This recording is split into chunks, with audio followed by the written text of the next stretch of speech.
Sa ngalan sa mahanug sa Anak ug sa Espiritu Santo. Amen. Ang ginumana kaninyo, manaw sa kanimo. Mga igsoon ko ni Kristo, uban sa atong mga tagatagsa ka mga katuyuan, atong ihalad kining santos nga misa, isipasalamat sa gasa sa kinabuhi ni Chona Cordelia Riddle for the soul of Epifania Nacario ug sa atong mga kaigsuonan nga naapektuhan sa recent earthquake. May they receive the necessary help they need at this very moment, and may they find consolation in the Lord who never abandons His people. Mga igsuon, maghinulusol kita sa atong mga sala, aron maandam kita alang sa pagsaulog sa santos nga misa.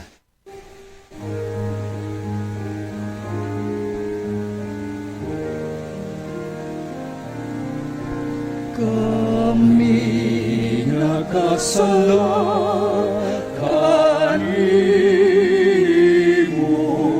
ug nakalapas sa imong kaayo.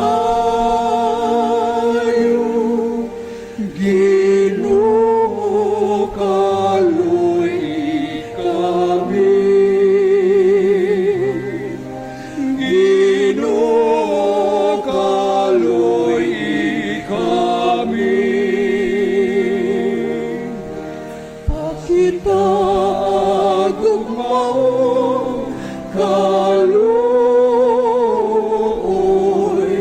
kami nga nagapaabot sa kaluwasan.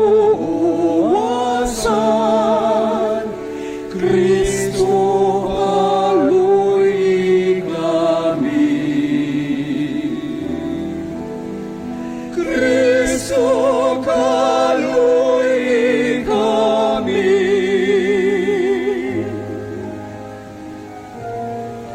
Kasing-kasing nga mahinulsulon, ayaw Ginoo isaligway.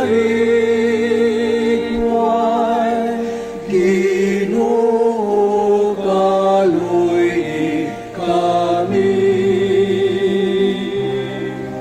Ginoo, kaluy kami. Kaluyan ta kita sa Dios nga makagagahom sa tanan ug pasayloon sa atong mga sala. Dad-unon ta kita niya ngadto sa kinabuhing dayon. Amen. Himaya sa Dios dito sa langit. Ubok ka dahil sa iyang mga tao, hindi sa'yo utang. Ginoo Diyos, Panginoon Diyos Ama, magkagagahong sa tanan. Nagasimba kami kanimo, nagapasalamat kami kanimo, nagadaig kami kanimo, tungod sa imong himaya.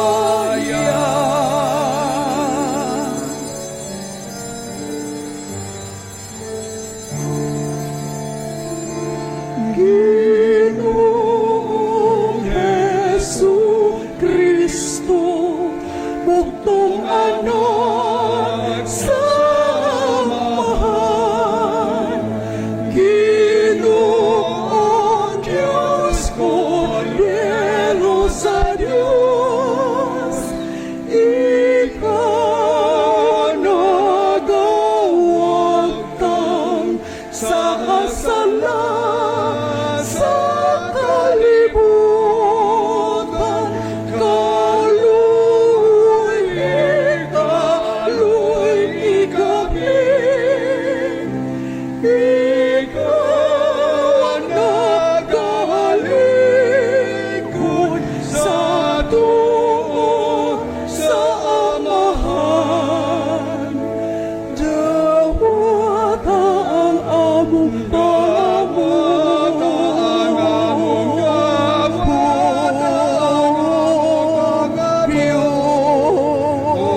santos, ikaw lamang ang Ginoo, Ikaw lamang pinaghalan mo, Hesus Kristo, uhuban sa Espiritu Santo, lihas ay maya sa Diyos Amahan. Amen. Amen. Amen.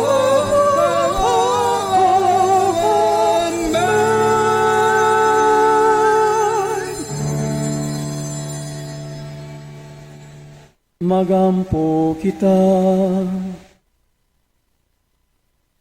O Ginoo, among hinabang ug mag-aagak, himuha ang among mga kinabuhi nga magbarog diha sa imong gugma, ug ang among gugma kanimo mulutawon ta diha sa among kadasig sa pagbuhat ug maayo alang sa uban. Kini among gipangayo pinagi sa among Ginoong Jesucristo imong anak, nga buhi ug hari uban kanimo ug sa Espiritu Santo, Dios nga usa hangtod sa kahangturan. Amen.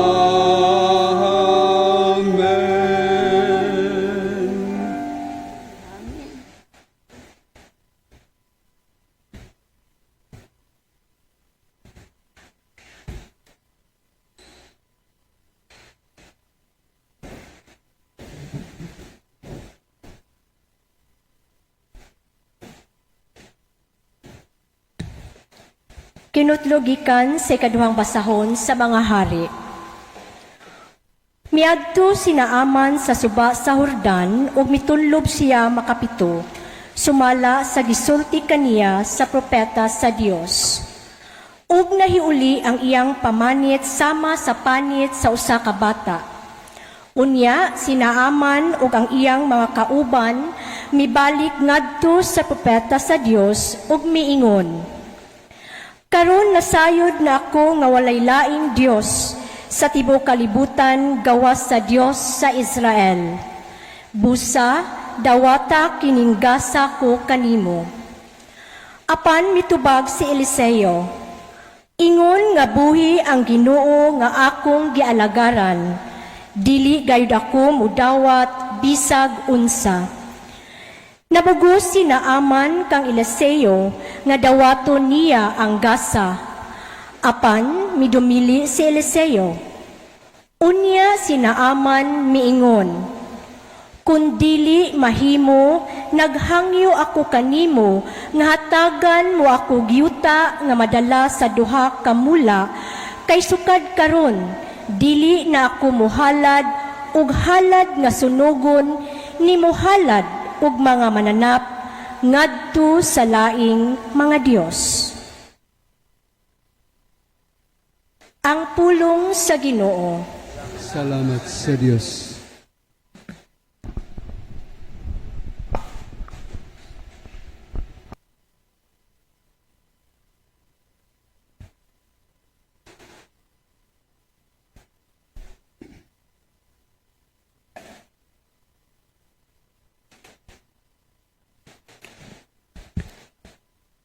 Ang Ginoo nagpadayag sa kanasuran,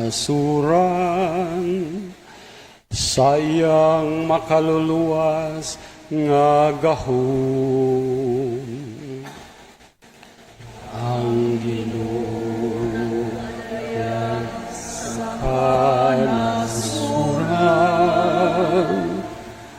sayang makaluluwas nga gahom.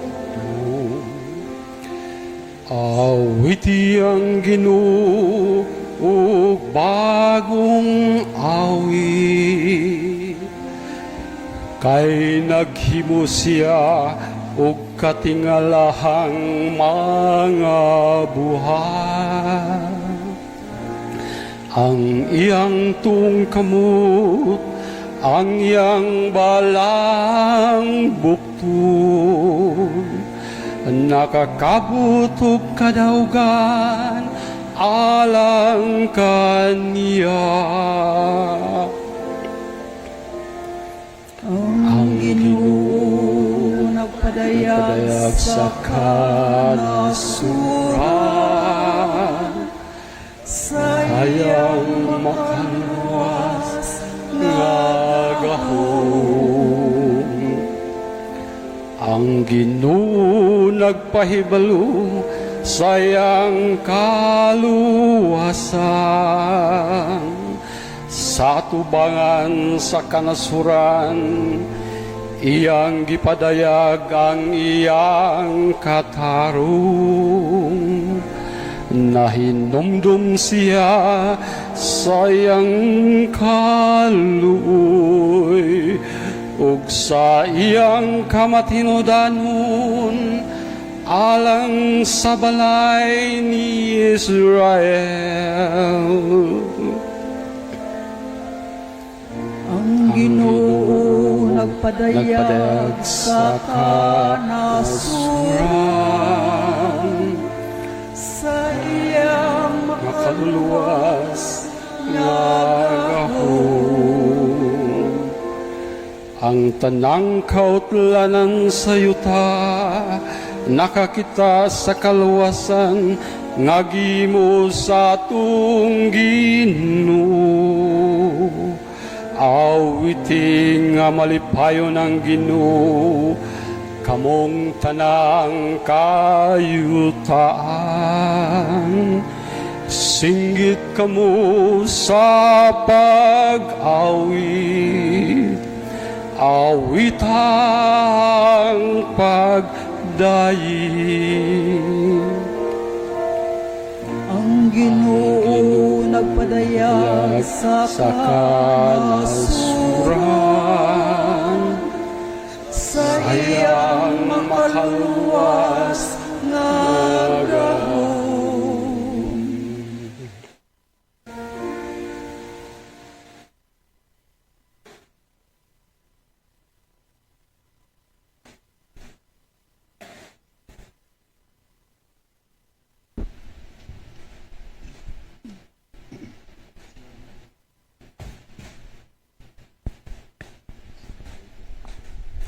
Pagbasa gikan sa ikaduhang sulat ni San Pablo ngadto kang Timoteo.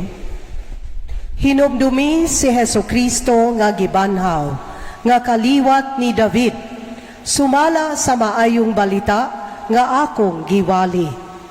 Nagantos ako ug gigapos gani og kadena sama sa usa ka kriminal, tungod kay nagwali man ako sa maayong balita. Apan ang pulong sa Dios dili ginapos. Busa giantos ko ang tanan tungod sa piniling katawhan sa Dios, aron makabaton usab sila sa kaluwasan nga anaa kang Kristo Jesus, inubanan sa himayang dayon. Matuod gayud ang giingon, kun namatay kita uban kaniya, mabanhaw usab kita uban kaniya. Kun mulahutay kita, maghari usab kita uban kaniya. Kun ilimod ta siya, ilimod usab kita niya. Kun kita dili magmatinumanon, magpabilin siyang matinumanon, kay matinud-anon man siya. Ang pulong sa Ginoo. Salamat sa Diyos.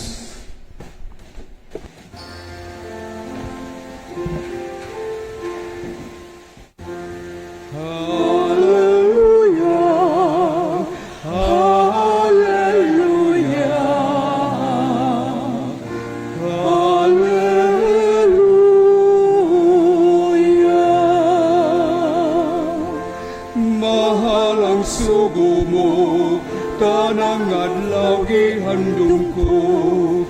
O Ginoo, lamdagi ko sa sugo mo. Hallelujah.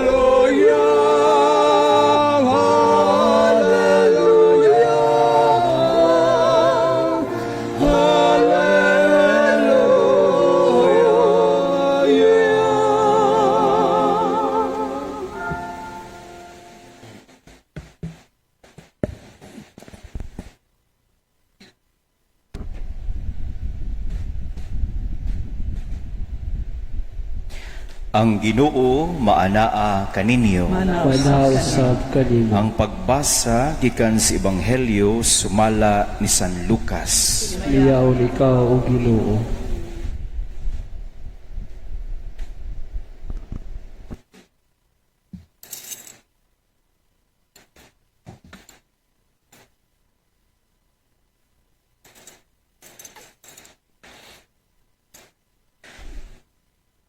Sa nagpadulong si Jesus sa Jerusalem, miagi siya sa utlanan sa Samaria o Galilea.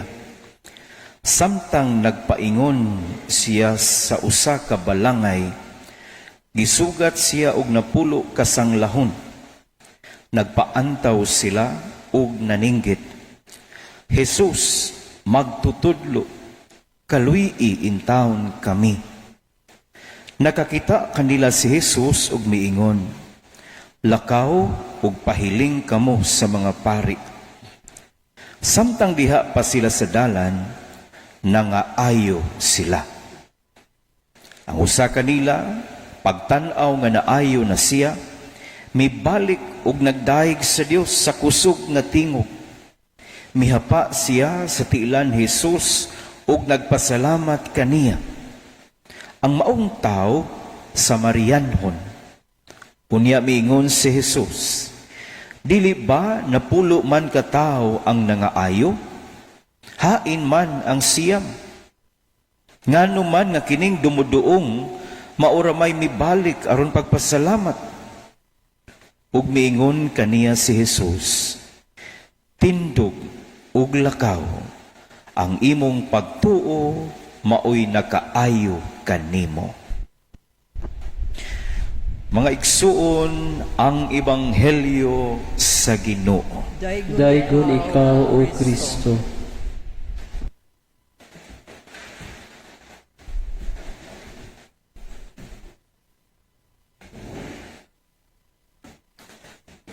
Mga igsoon ko ni Kristo, maayong gabi kaninyong tanan.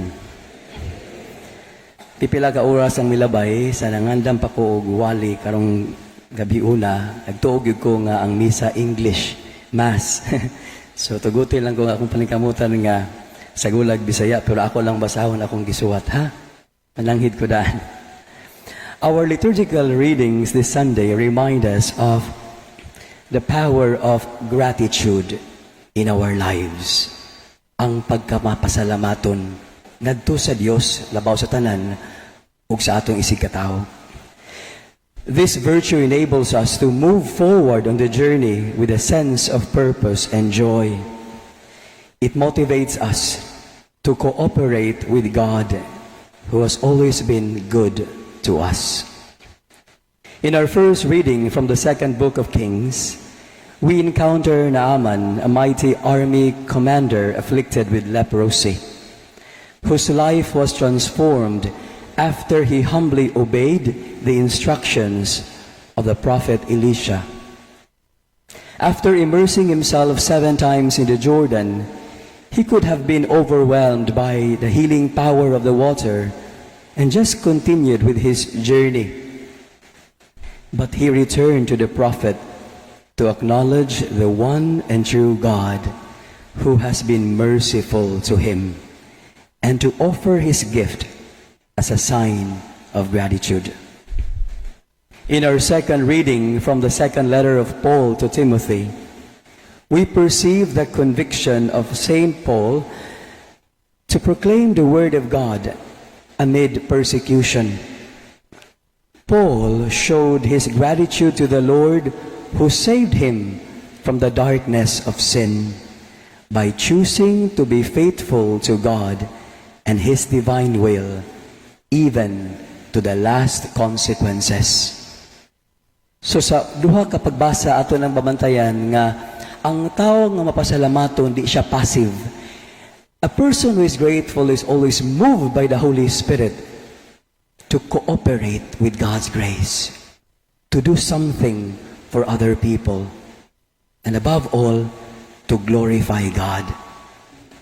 Similarly, in our gospel reading from Luke, we see 10 lepers who were healed by Jesus after they begged for His mercy.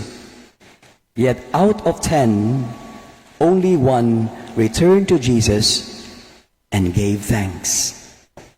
This man was a Samaritan. And let's remember that in the day of Jesus, during the time of our Lord, the Jewish people of Galilee and Judea rejected the Samaritans, viewing them as a mixed race who practiced an impure, half-pagan religion. Despite this painful stereotyping, Jesus praised the Samaritan man for his gesture of gratitude, which was rooted in faith. I'd like to imagine this man as someone who teaches us how to pray. Kaya nga naman, he knelt down before the Lord, thanking Him. Hinaut nga naataana nga disposition no, nga our faith in the Lord, our gratitude for His goodness, for His mercy. Hopefully, God's goodness and mercy would prompt us to spend time to be with Him, to thank Him, that He may continue to transform us, that we may become a blessing to others. My dear friends, here we can ask ourselves, am I living my life in the spirit of gratitude? Do I recognize God's action in my life? Am I motivated to cooperate with His grace through intense prayer and gestures of charity? Na usa ka lay person no, nga, o lay faithful nga nisulti nako nga, Father, bisag unsa kagamay na ako ipaambit sa mga naigo sa linog kay this is my way of expressing my gratitude to God who has never abandoned me and my family. You see, kung mapasalamaton sa Ginoo, no, mahimo tang life-giving. Pero kung why gratitude ang atong kasing-kasing, usahay pwede pa atong kwentahan ng Ginoo, mura ni Lord, or pwede sad nga mabisi tag pangumparas ng kagalingon sa uban, may patusiya. But if our hearts are really filled with gratitude, which is the whole essence of the Eucharist, to give thanks, we become life-giving people. Our gratitude to God motivates us not to be envious of others' blessings, but to be a blessing to them. Having said that, we shall now focus on our devotion to Our Lady of Fatima. Kay ikawalong adlaw maron, and on Monday, we shall celebrate the feast of Our Lady of Fatima, commemorating her last apparition to 3 Portuguese shepherd children at Fatima. Between May 13 and October 13, 1917, several things were revealed to Lucia, Jacinta, and Francisco. These are what we often refer to as the secrets of Fatima, or simply the message of Fatima. In its proper context, according to the great theologian and eventually a Pope, Joseph Ratzinger, or Benedict XVI, for him, he considered the message a private revelation, a prophetic message that should orient us to the person and to the definitive revelation of Jesus Christ as found in the Gospels. Huwag yun na manguha ang malabirhin og murag kung napay spotlight iyang gikuha sa iyang anak. Our Blessed Mother always leads us to Jesus and to the saving message of Jesus. Now, what do the so-called secrets of Fatima have to do with us? Let us focus on some historical sketches to realize that more than dealing with secrets, we are talking about visions here. On July 13, 1917, our Blessed Mother allowed the children to see some visions. The first was a vision of hell, which is referred to as the first secret.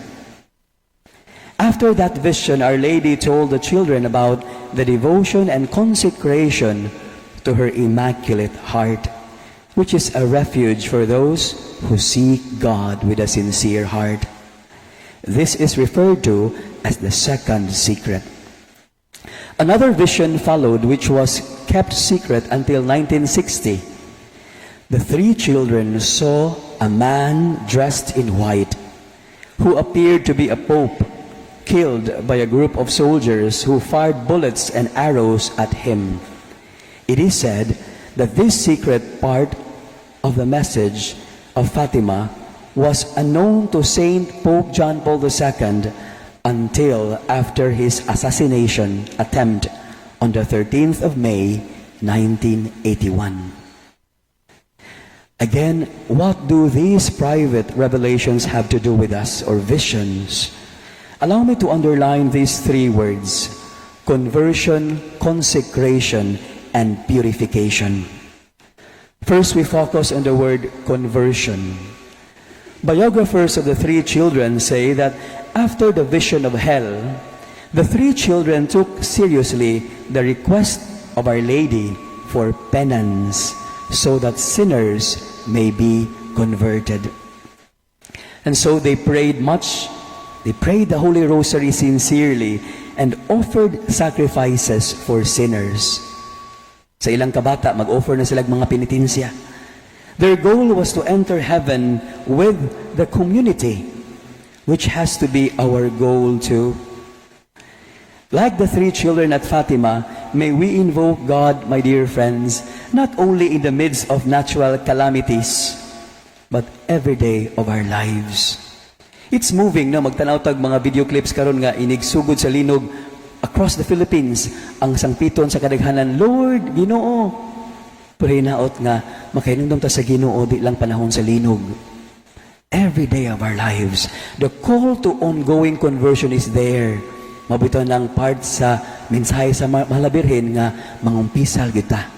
To avail always of the sacrament of conversion, the sacrament of mercy, the sacrament of God's forgiveness. Second, we underline the word consecration. Our Blessed Mother did not only want Russia to be consecrated to her Immaculate Heart, she constantly prays that the world and every human person may experience the triumph of her Immaculate Heart.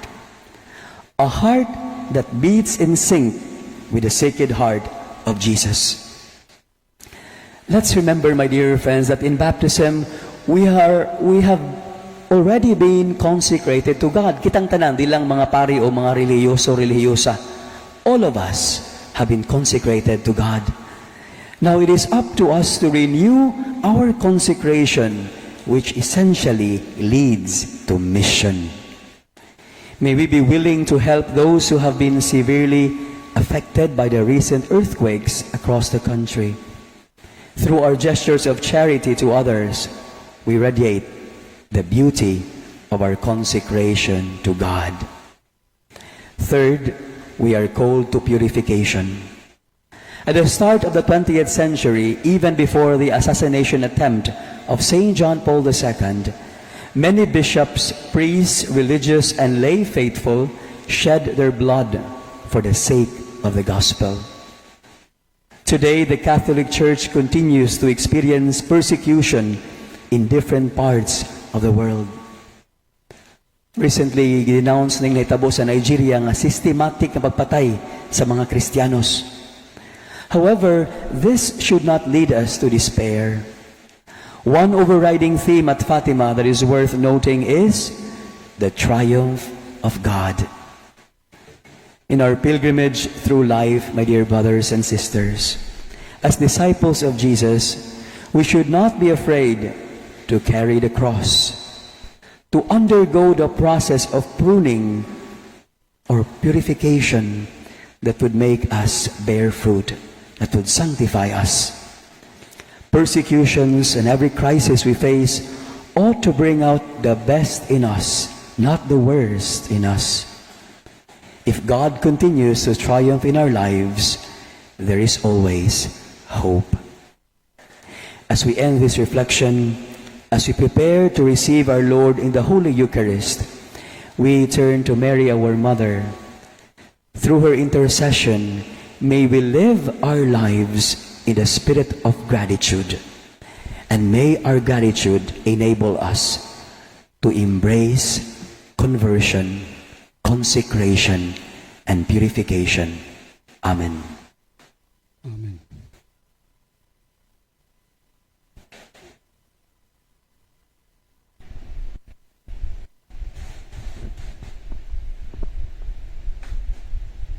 Palihog manindog. Nagato ako sa Dios nga mahan makagagahom sa tanan. Pagbubuhat sa langit ug sa yuta. Ug kang sa Kristo yang anak nga bugtong Ginoo nato, nagipanamkon sa lalang sa Espiritu Santo, gianak ni Maria nga Birhen, gisakit sa sugo ni Poncio Pilato, gilansang sa krus na matayo gilubong, mikunsad sa mga minatay, sa ikatulo ka adlaw na banhaw, misaka sa langit nagalingkod sa tuo sa Dios nga amahan makagagahom sa tanan. Gikan didto mobalik siya aron paghukom sa mga buhi ug sa mga minatay. Nagato ako sa Espiritu Santo, sa Santa Iglesia Katolika, sa kaambitan sa mga santo, sa kapasayloan sa mga sala, sa pagkabanhaw sa lawas ug sa kinabuhing dayon. Amen. Usa ka nasudnong pagtuaw alang sa kaluoy ug kabag-uhan. O Ginoong Dios, among magbalantay, dungga ang tuwaw sa imong katawhan. Dinhi sa Pilipinas, samtang kami naglakaw niining walog sa kangitngit. Midangop kami kanimo karon nagpaubos, ug nahugno, samag na hisalaag nga karnero nga nahulog sa bungaw. Mabalak-ong naningkamot nga makahawid sa sangang gabok, nagatuwaw nga malingkawas. Gikan sa pagkaunlod, luwasa kami o Ginoo. Sama sa salmista, gibati namo ang pagkalunang diha sa kalapukan, nalunod tungod sa mga baha sa korupsyon. Ingon nga si Propeta Jeremias, nalubong dito sa lapok sa Atabay. Uban sa mahinulsulong kasing-kasing, nagakumpisal kami o Ginoo, sama sa giampo ni Propeta Baruk. Nakasala kami batok sa Ginoo. Nagmasupilon kami. Wala kami nagpatalinghog sa iyang tingog. Pasaylua kami o Ginoo, sanglit pinaagi sa among mga pagpakig-uyon-uyon. Ginagmay o dinagko. Gitugutan namo nga mukaylap ang kangitngitan. Pinaagi sa pagsuborno sa mga tig-areglo ug tigpatuman sa trapiko. Pinaagi sa pagtugot sa mga bakak ug panuwis diha sa media. Pinaagi sa pagdawat og mga donasyon gikan sa mga nangawat ug mga nagpahimulos. Pinaagi sa pagtabon sa inhustisya diha sa pagpakahilom o pagpanginsayon. Pasaylua kami o Ginoo, sanglit among gitugutan ang dautan, nga maoy mo dumala sa among katilingban. Kaluy kami o Dios, sumala sa imong malutayon gugma. Nalumos kami Ginoo, diha sa mga katalagman, mga baha, linog, sunog, bagyo. Apan ang dugang kadautan mao ang mga samad nga among gipahiagom sa among kaugalingon. Iskandalosong budget insertions nga naghikaw sa mga kabus ug pundo alang sa pag-atiman sa panglawas, edukasyon ug kaayuhan, gimaumaong mga infrastruktura nga nagtulis kanamo sa matinud-anong kalambuan. Politikanhong dinastiya nga daw bag-ong naghari-hari nga mga agalon. Hinungdan nga ang among katawhan nagpabiling kabus ug nagsalig lamang sa mga hatag-hatag. Usa ka adunahang nasod nga naunlod diha sa mga buhis. Apan nabalhog sa kapobrehon, pinaagi sa pagpamulitikang binayran. Kung ang akong katawhan nagitawag sa akong ngalan, magpahiubos sa ilang mga kaugalingon, ug magaampo ug magpangita sa akong panagway, ug matalikod sa ilang daotang binuhatan, ako gikan sa langit magpatalinghog kanila, ug ipahiuli ko ang kaayos sa ilang nasod. O Ginoo, ayuha pagbalik ang among nasod. O Ginoo, giingnan mo kami sa unsay maayo ug gisugo mo kami sa pagbuhat sa kaangayan, sa paghigugma sa kaluoy, ug sa paglakat nga mapaubsanon uban kanimo. Napakyas kami apan dili gayud kami kawad-an ug paglaom, kay gimugna mo kami o Ginoo. dili alang sa korupsyon, kundili alang sa kaayuhan. Gitubos mo kami o gisuluban og bag-ong pagkatawo diha ni Kristo. Umari ka, Espiritu Santo, bag-uha ang panagway sa kalibutan, bag-uha ang kasing-kasing sa among nasud. Ihuyop nganhi kanamo ang kaisog, aron mabuntog ang kahakog sa bahandi ug sa gahom. Ug buhia dinhi kanamo ang pagkamatinud-anon, pagkamaunungon, pagkamaluluyon, ug walay sukod nga pagkamahigugmaon.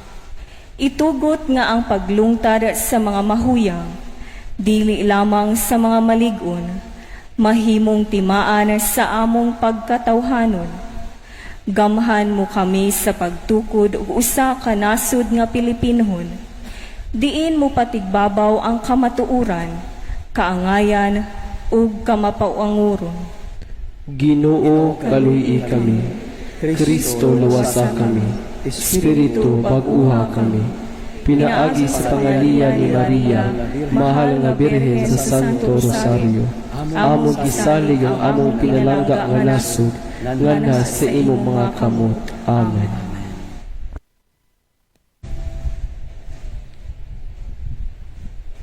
Mga igsoon, pagampo kamo aron ang ako gang inyong sakripisyo, dawaton unta sa Dios nga mahan makagagahom sa tanan.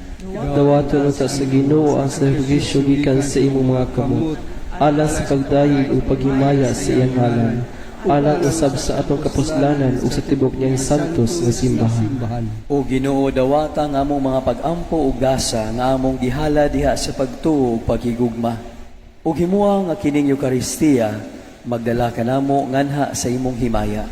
Kini among gipangayo, pinaagi ni Kristo, among Ginoo. Amen. Ang ginumana kaninyo.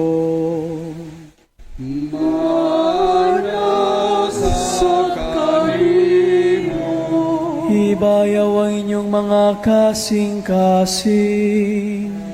Amo nagibayaw ato sa Ginoo.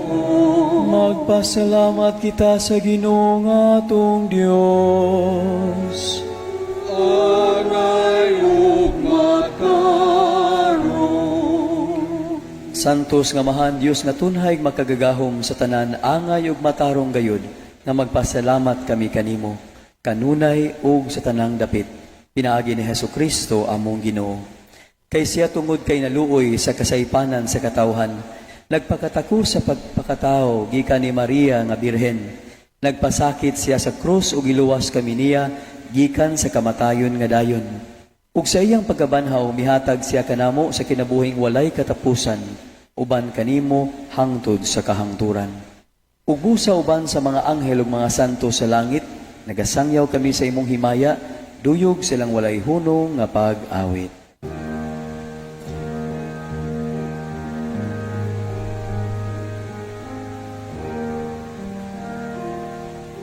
Santo,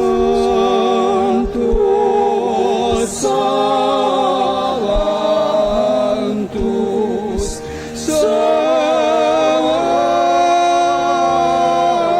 Sanctus, Diyos sa kagahuman, Sanctus,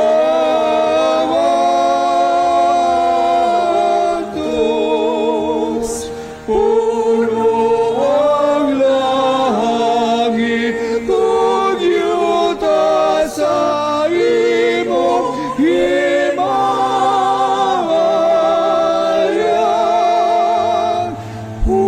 Hosana, Hosana, Hosana, Hosana, sa kahitasan, sa kahitasan. Daigon ang nagaanib sa ngalan sa Ginoo.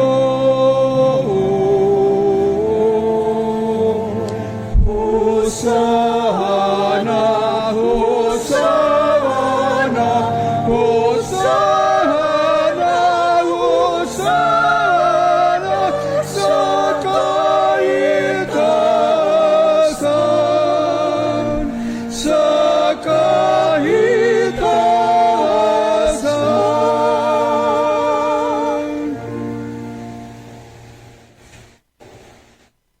Santos gayud ikaw o Ginoo ang tuburan sa tanang kasantos. Ipadala ang imong espiritu aron pagsantos nini mga gasa, aron mahimo kinialang kanamo nga lawas ug dugo ni Hesukristo among Ginoo. Sa pagpasakit siyang kaugalingon mikuha siya og pan. Mipasalamat kanimo, mipikas ug mihatag niini ngadto sa iyang mga tinun-an ug miingon. Dawata kini ninyo nga tanan ug kana. Kay kini mao ang akong lawas nga itugyan alang kaninyo.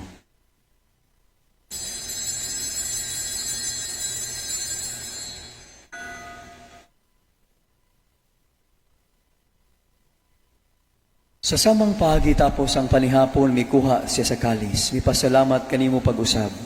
Mihatag niini ngadto sa iyang mga tinun-an ug miingon. Dawata kini og panginom kamo nga tanan gikan niini. Kay kini mao ang kalis sa akong dugo sa bagog tunhay nga kasabutan. Ang dugo nga'y ula alang kaninyo ug alang sa tanang mga tao aron ang mga sala mapasaylo. Buhata kini aron paghandom kanako.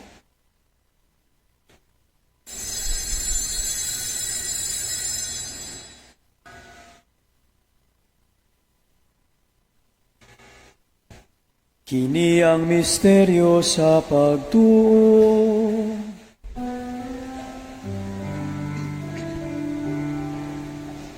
Inaari sa pusong pagkabanhaw mo, na amo na karoon ang kagawasan. Ikaw ang nagtubo sa kalibutan, ikaw ang nagtubos sa kalibutan.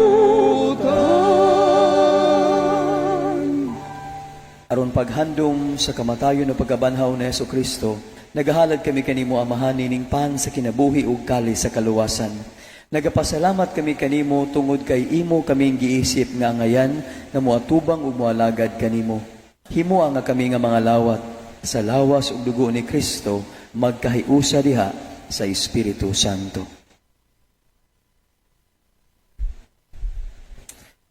Inumdumi, Ginoo, ang imong simbahan sa tibuok kalibutan. Himua nga mahingpit kami diha sa gugma, uban ni Leo among Santo Papa, ni Alberto among Arsobispo, ug sa tanang mga pari. Hinumdumi usab ang among mga igsuon nga nangamatay. Malaumon nga mabanhaw sila, ug ang tanang nangamatay diha sa imong kaluoy, dad-an silang tanan sa pagsudong sa kahayag sa imong nahong. Kaluy-i kaming tanan. Himua kaming angayan nga makaambit sa kinabuhing tunhay, uban ni Maria ang inahan nga ulay sa Dios, ang Birhen sa Fatima, uban ni San Jose ang iyang bana, uban sa mga apostoles, tanan nga mga santos, labi na gayud ni Pedro Kalungsod, nga nagatuman sa imong kabubuton latas sa katuigan, uban kanila, amo ikaw nga daygon, ug amo ikaw himayaon, pinagi ni Jesucristo, imong anak. Pinagi kaniya uban kaniya ug diha kaniya, gihatagan ha kanimo makagagahom nga amahan, diha sa kayusa sa Espiritu Santo, ang tanan dungog ug himaya, hangtod sa kahangturan.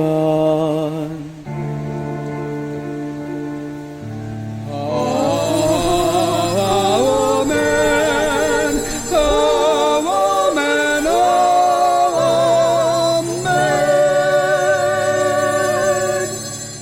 Karon mag-ampok kita sa amahan atong gamiton ng mga pulong nga gitudlo kanato sa atong manunubos.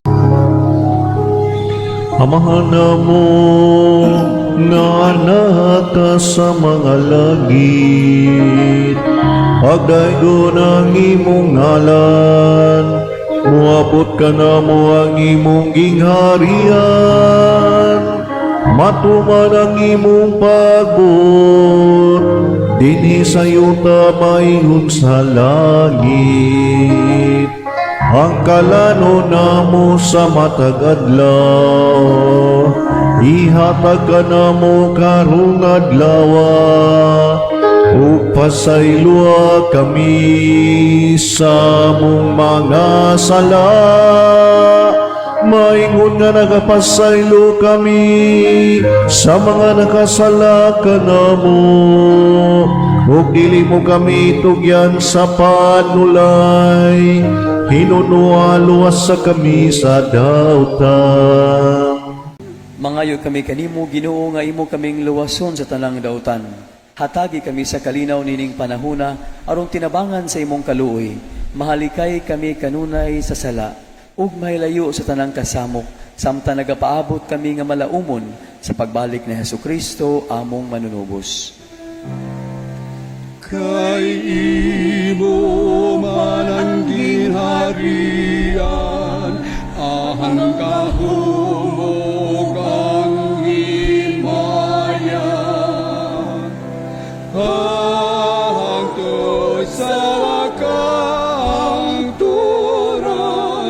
Amen.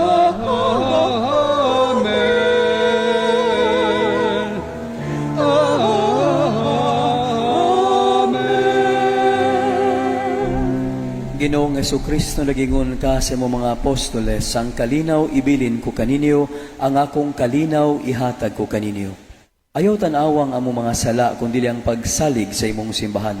Ug sibo sa imong kabubuton, hatagi kami sa imong kalinaw ug kahiusa, ikaw nga buhi ug hari hangtod sa kahangturan.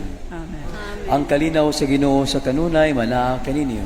Manausab kanimo. Ipakita ta ang pag-inigsunay.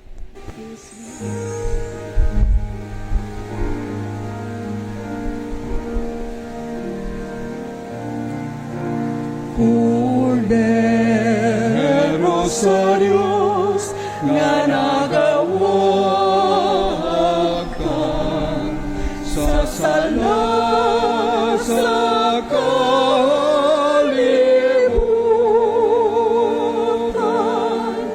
kaluoy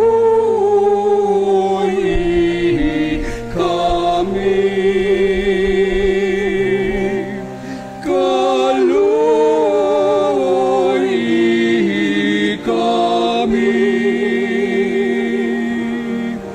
Cordero sa Diyos, nga nagawakan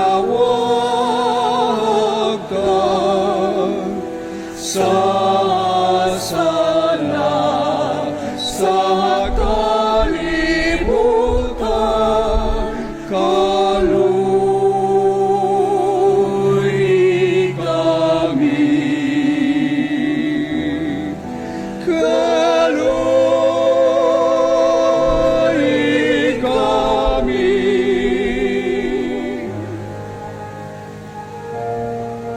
Cordero sa Diyos, nga nagawakan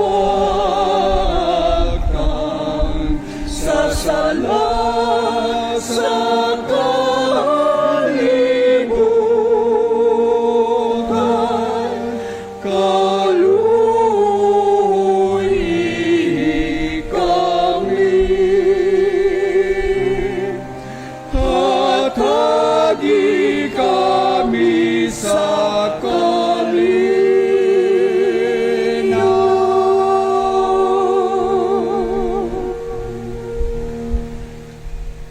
Kinimong Kordero sa Dios nga nagawagtang sa mga sala sa kalibutan, bulahan ng gidapit alang sa panihapon sa Ginoo.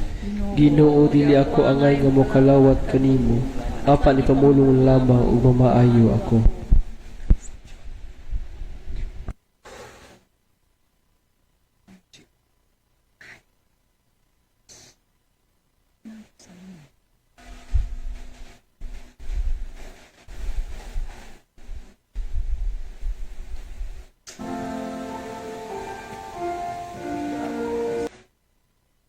Magampo kita.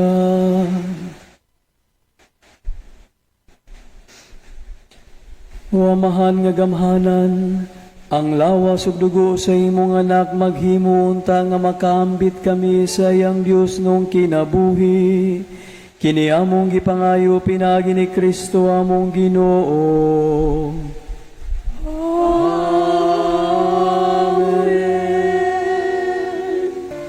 Ora pro nobis Sancta Dei Genitrix. Ngode ne opiciamo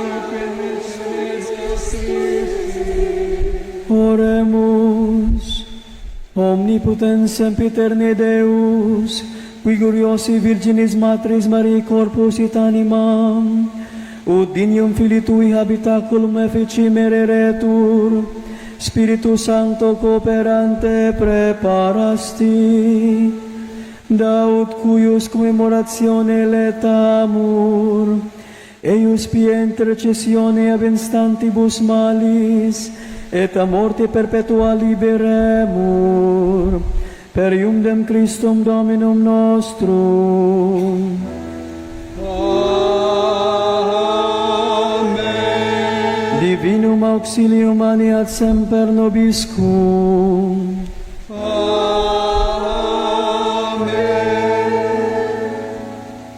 The Lord be with you. Your spirit. May Almighty God bless you, the Father, and the Son, and the Holy Spirit. Amen. The Mass is ended. Go in peace, glorifying the Lord by your life. Thanks be to God.